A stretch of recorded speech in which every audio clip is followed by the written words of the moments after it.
4 murderers, 4 paths soaked in blood, one who stabbed his lover after a brutal session of torture, one who set a sheriff ablaze in the dead of night, one who killed a young mother and tried to burn away the evidence, and one who kidnapped, assaulted, and torched his victim in a final desperate act.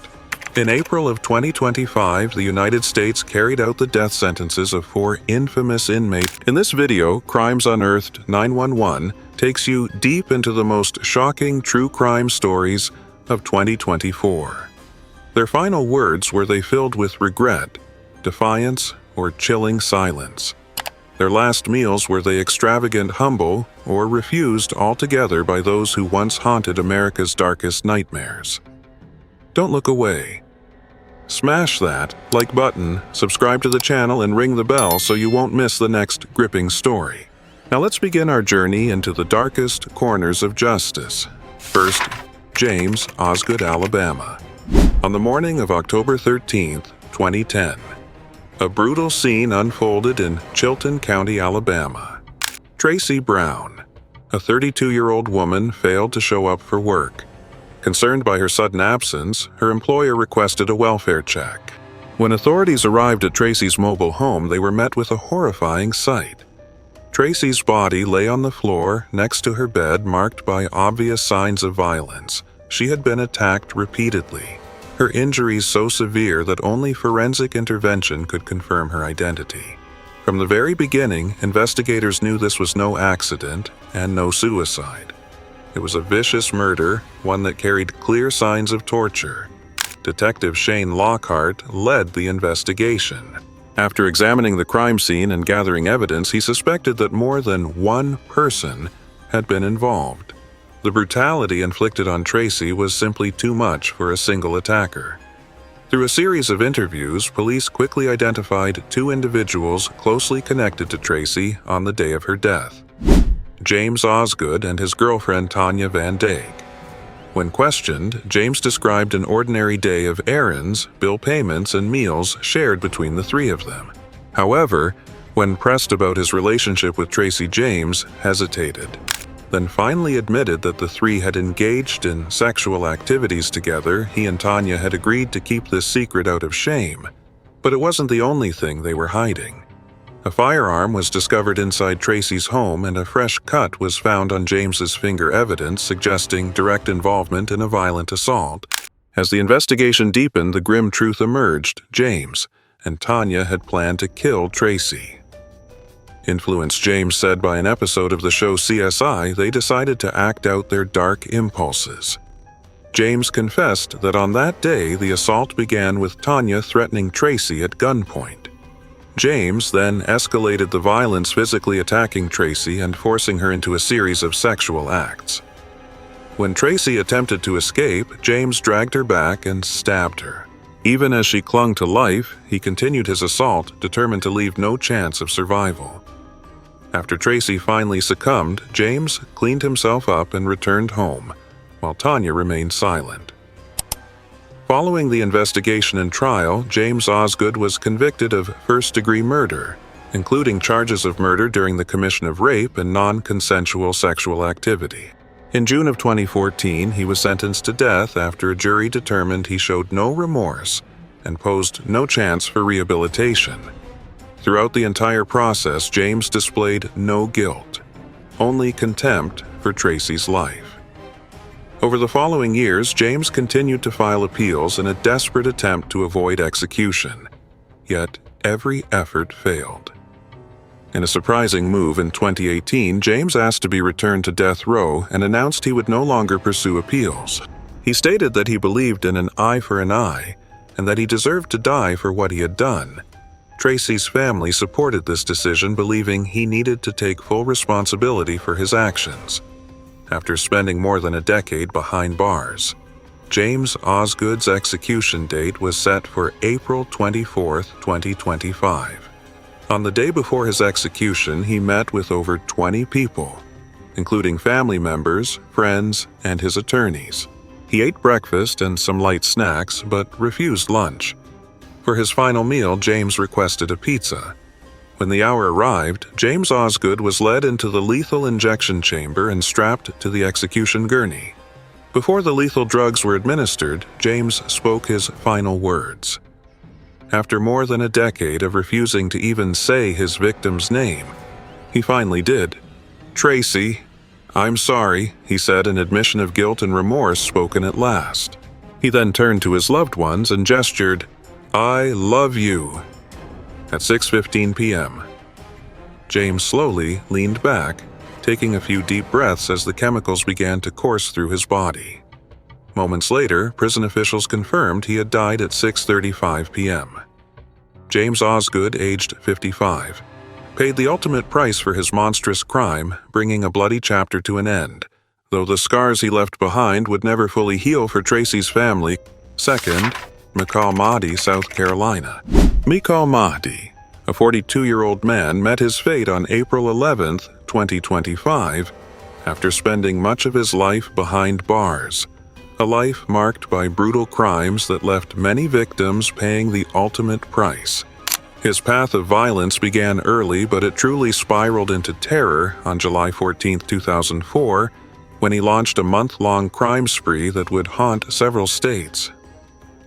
On that day, a 21-year-old Mahdi stole a handgun and a car from a neighbor in Virginia. The next day, on July 15th, he committed his first murder in Winston-Salem, North Carolina.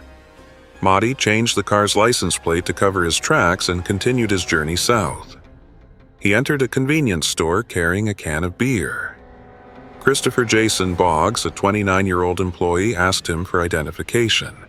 Instead of complying, Mahdi pulled out his gun and shot Christopher in the face without any warning. He then fired a second shot to make sure Christopher was dead. Mahdi showed no interest in robbing the cash register. He simply took some money from the victim's body and walked away, leaving behind cold-blooded death without a flicker of hesitation. But the violence didn't stop there. Just a few days later, on July 17, 2004, Mahdi killed again during a carjacking in Columbia, South Carolina. He held a man at gunpoint, stole his car, changed the plates, and kept moving. However, his next target would be someone far more significant. When Mahdi arrived in Calhoun County, he unknowingly trespassed onto a farm property owned by James Edward Myers. A 56-year-old sheriff, Myers returned home unaware of the danger waiting for him. Mahdi ambushed him, shooting multiple rounds before the sheriff had any chance to defend himself. But Mahdi's cruelty didn't end with murder. He poured fuel over Myers' body and set it ablaze, then stole his vehicle and disappeared into the night. The news of Sheriff Myers' death devastated the community. He was a respected figure, both within his family and the police force. His loss sent shockwaves through his colleagues, who now realized they were up against a killer who showed no fear and no boundaries. Fear and confusion rippled through law enforcement agencies as they prepared for a difficult manhunt. Police across South Carolina and neighboring states mobilized every available resource to track Mahdi down. Massive search efforts were launched, stretching across state lines. Special task forces, state police, and federal agencies joined forces to find him. Yet Mahdi proved to be an elusive target, constantly changing vehicles, altering license plates, and using every trick to avoid detection. Finally, after an extensive and relentless pursuit, Mahdi was captured in Florida while trying to evade authorities. When officers moved in to arrest him, Mahdi showed no fear, no remorse, and no resistance. He simply surrendered, cold and detached, as if the horrors he caused meant nothing. Investigators quickly noticed the chilling absence of any humanity in Mahdi. He displayed no guilt, no fear, and no emotional reaction whatsoever. He lowered his head in silence, completely disconnected from reality, a man utterly unmoored from the consequences of his actions. This disturbing coldness made Mahdi even more terrifying. Not just a ruthless killer, but someone devoid of even the basic elements of remorse or regret. Investigators and officers who encountered Mikal Mahdi noted something chilling. He showed no fear, no remorse, no regret for the horrors he had committed. He did not struggle when arrested. He did not argue. He simply bowed his head in silence. Mikal Mahdi was not just a brutal killer. He was a man devoid of any sense of guilt or human empathy, a fact that posed enormous challenges for those tasked with understanding his behavior. Mahdi was charged with a long list of serious offenses, including multiple counts of murder and carjacking. Throughout his trial, he displayed no remorse, no emotion. Years passed, but nothing changed. Even in the face of a death sentence, Mahdi showed no fear. His defense attorneys argued that he had endured a traumatic childhood, abandoned, scarred by psychological damage, but no excuse could erase the gravity of his crimes. In 2006, Mikal Mahdi was sentenced to death. For nearly 2 decades, he fought desperately, appealing again and again in a futile attempt to escape the justice awaiting him. But in the end, justice prevailed. On April 11, 2025, Mikal Mahdi was executed in South Carolina by firing squad. On his final day, he requested a simple last meal, a medium-rare ribeye steak, mushroom rice greens, and a slice of cheesecake. When asked if he had any final words, he said nothing. No apologies, no regrets. Some reports confirmed that he remained silent to the very end. At 6:01 p.m., Mahdi was brought into the execution chamber. He was strapped into a chair, a target placed over his heart, and a black hood pulled down over his head. At the warden's command, 3 rifles fired simultaneously, striking him squarely in the chest. Strange sounds echoed in the room as Mahdi's body twitched, the final brutal moments of a life steeped in violence. Minutes later, he was pronounced dead. Mikal Mahdi's end was as merciless as the life he had lived. A fitting conclusion to a story written in blood. 3rd, Moises Mendoza, Texas. Moises Sandoval Mendoza was a notorious criminal whose brutal acts of murder led to a death sentence after a string of horrifying crimes in 2004. His story of violence began on March 18, 2004, when Rel Tollison, a 20-year-old young mother, mysteriously vanished after returning home from an ordinary evening with her family. The next morning, Relly's mother went to check on her after receiving no calls or messages. Inside Rella's home, signs of disturbance were everywhere. Her car remained parked outside, but Relly was nowhere to be found. It was clear that this was not a voluntary disappearance. There were undeniable signs of forced entry. As authorities launched their investigation, the situation grew more dire. Family, friends, and neighbors refused to believe that Relly had simply walked away. Early evidence yielded little hope, and the small community of Farmersville began grappling with fear. A predator was lurking among them. After days of fruitless searching, investigators expanded their efforts beyond the immediate area. Finally, on March 22, 2004, Relly's body was discovered about 10 miles outside of Farmersville, abandoned in a desolate patch of land. The evidence was grim. Relly had suffered unspeakable torment before her death. She had been suffocated until unconscious, then further brutalized in acts that clearly went beyond a simple murder. The wounds told a horrifying story, deliberate torture intended to extinguish her life slowly and painfully. Ultimately, Moises Mendoza attacked her throat to ensure she would not survive. In an effort to destroy evidence, he set her body on fire. The cruelty Mendoza displayed was not the result of impulse or rage. It was calculated, planned. Every act against Relly showed a chilling level of premeditation, a cold desire not just to kill, but to inflict suffering. After ending Relly's life, Mendoza attempted to burn her body completely, believing fire would erase all traces of his crime. But despite his efforts, investigators refused to give up. Even though the body had been partially destroyed, crucial evidence remained: DNA, blood patterns, and charred material fragments that painted a damning picture. Police intensified their investigation, carefully collecting forensic evidence from the scene and interviewing those close to the victim. Piece by piece, the truth emerged.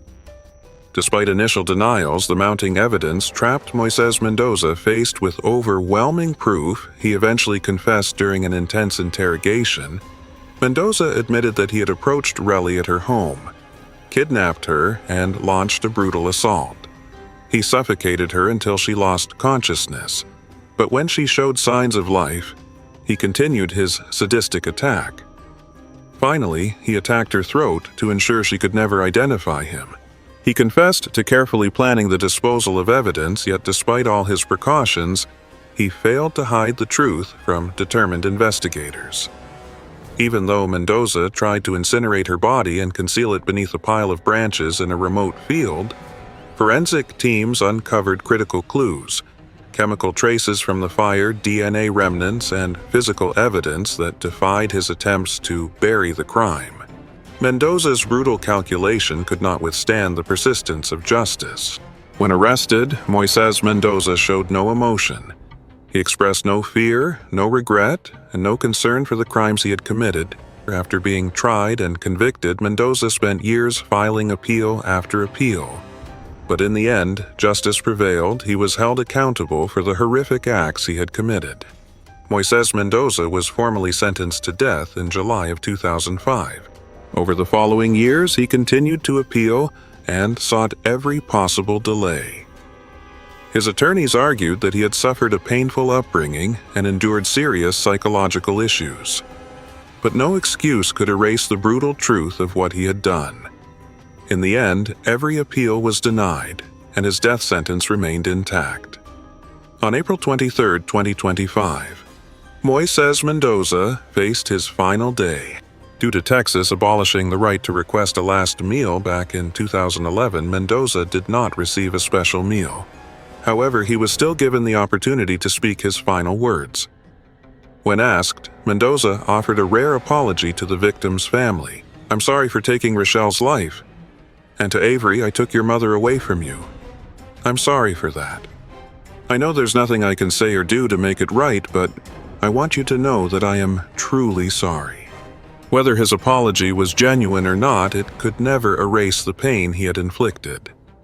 Following his final words at 6:21 p.m., Moises Mendoza was led into the execution chamber, where 3 prison staff members prepared to carry out the lethal injection. As the drugs began to take effect, Mendoza gradually slipped away. At 6:35 p.m., he was officially pronounced dead, bringing the life of a brutal offender to an end. While Mendoza could never undo the past, his death marked the closing of a long and painful chapter of crime and the long overdue delivery of justice. 4th, Michael Tanzi, Florida. Tanzi was one of the most notorious criminals to emerge from Florida, a man whose brutal crime led to a death sentence after more than 25 years spent on death row. His story began on an ordinary day in Miami on April 25, 2000, when Janet Aosta, a 49-year-old woman, was enjoying her lunch break at a quiet Japanese garden. She had parked her red van nearby to relax and read a book. But the peace she sought was shattered when Michael Tanzi, a 27-year-old drifter at the time, approached her, appearing calm and asking for a cigarette. At that moment, Tanzi was a desperate homeless man with nothing left to lose. Within seconds, what seemed like a harmless encounter turned into a nightmare. When Janet returned to her van to retrieve a cigarette for the stranger, Tanzi struck. Driven by desperation and cruelty, he had no intention of walking away quietly. As Janet handed him the cigarette, Tanzi punched her hard in the face, stunning her before she could react. The force of the blow left her disoriented, unable to resist. Without hesitation, he overpowered her, dragging her into her own van and abducting her, turning her safe space into a prison. Things only got worse. Once inside the van, Tanzi threatened Janet with a sharp knife, pressing the cold blade against her throat. He assaulted her both physically and sexually, forcing her to comply with his violent demands as though her life held no value. In addition to the physical and emotional torment, Tanzi stole the meager contents of her wallet, roughly $53 enough for cigarettes and a can of soda. This act of theft underscored his utter disregard for human life, reducing Janet's existence to nothing more than a means to satisfy his cravings. When Tanzi realized that Janet had seen his face and could identify him, he panicked. He knew that recognition meant certain capture. And so in a final act of brutality, Tanzi decided to silence her permanently. He forcefully suffocated Janet, squeezing the life from her with his bare hands. Despite her desperate struggle to breathe, Tanzi did not stop until she fell completely unconscious. When Janet ceased breathing, he abandoned her in that critical state, showing no remorse for the suffering he had inflicted. Tanzi's cruelty continued even after death. Determined to erase all evidence of his crime, he transported Janet's body to a remote field in Homestead, Florida. There, he set her body on fire, hoping the flames would destroy every trace of what he had done. But he underestimated the ability of investigators to find the truth. Though the fire damaged Janet's remains, vital forensic evidence remained evidence that would ultimately lead to his downfall. Immediately after Janet's disappearance, police launched an investigation and tracked her recent ATM transactions. They quickly discovered unauthorized withdrawals from her account, which helped narrow down their list of suspects. These critical leads pointed directly to Michael Tanzi. During interrogations, Tanzi did not deny his actions. He confessed to everything: the kidnapping, the sexual assault, the brutal murder, and the attempt to destroy Janet's body by fire. After being convicted of first-degree murder in 2003, Tanzi launched a lengthy legal battle, filing appeal after appeal. He claimed that his troubled past, marked by psychological issues and childhood trauma, should be considered. But the courts rejected these arguments. The brutality of his crime left no room for leniency. Finally, on April 8, 2025, Michael Tanzi faced death after spending more than 25 years on death row. That day, he was executed at Florida State Prison by lethal injection.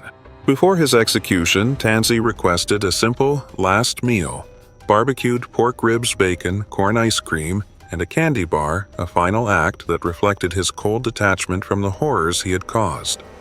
When asked for any last words, he spoke only a short sentence: "I want to apologize to the family."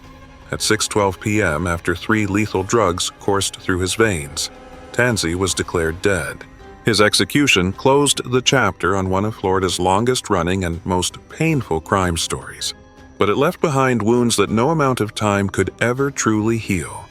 Tanzi paid for his crimes with his life, yet the pain he caused remains a heavy burden for the living. 4 lives ended in April of 2025. 4 criminals finally face the ultimate sentence: the price for crimes beyond forgiveness. Whether their final apologies were genuine or not, the scars they left behind will endure forever in the hearts of the survivors. Justice may have been delayed, but it was inevitable.